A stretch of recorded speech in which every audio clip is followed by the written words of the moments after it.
Hi everyone, I'm Emma. Welcome to TechSprintLab. If you want to learn programming and the latest technology in a super simple and practical way, you're in the right place. Now, let's get started. In 2012, Facebook's mobile apps hit a wall. As they transitioned to native code, their news feeds began to stagger, leaving users staring at empty screens and frozen loading spinners. The problem was buried deep in the architecture of the traditional REST API. This system relied on a series of rigid URLs, called endpoints, to deliver information from the server to your phone. To build just one post in a feed, the phone had to run a relay race.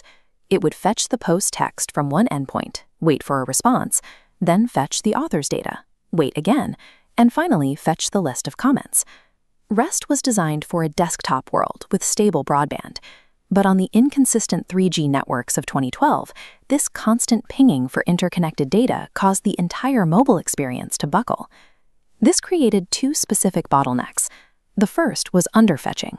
Because endpoints were so compartmentalized, the app had to make multiple round-trip requests just to gather the basic elements needed for a single page. Then there was overfetching. When the app asked for a simple username, the server often sent back a bloated response containing the user's entire profile, including their birth date, settings, and full friend list, clogging the data pipe with information the app didn't even need. For the user, the results were physical. These inefficient transfers led to massive battery drain and agonizing interface lag as the phone's processor struggled to parse the unneeded data. Facebook's engineers realized that simply adding more traditional endpoints wouldn't fix the underlying architectural flaw.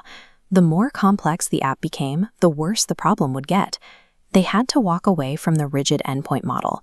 They needed a new way for apps to communicate with servers, a language that allowed for precision rather than bulk. That new language was GraphQL. It finally consolidated all those separate, rigid endpoints into a single, intelligent gateway. This flipped the traditional power dynamic. Instead of the server deciding what the data looked like, the mobile app now dictated the exact shape and size of the information it needed. Here is a GraphQL query and its JSON response. Notice how they follow the exact same structure. The app requests the user's ID, name, and a size 50 profile picture. The server delivers exactly those fields. The response fits the request with perfect accuracy. Getting the exact data needed in a single request completely eliminated the mobile bottlenecks, making the Facebook app significantly faster and more stable. At the center of this engine is the schema. This contract defines exactly what data is available and what format it must take. The schema acts as a map of the entire system, detailing every data type and how they are hierarchically related to one another. Developers interact with this map through two main operations: queries, used to read and fetch data, and mutations, used to change or delete data. The system can even explain itself. Through introspection, a developer can query the API to see a full list of every capability the server offers. These components turn data into a flexible graph. The server handles the complex work of gathering information from different databases, while the client simply asks for what it needs. Since Facebook open-sourced the project in 2015, GraphQL has expanded far beyond its original home. Platforms like GitHub and Airbnb adopted it to manage their own massive, complex data requirements. It also solved a major maintenance problem. Because clients only request specific fields, the clumsy process of API versioning, where developers had to maintain version 1 or version 2 of an API, became obsolete.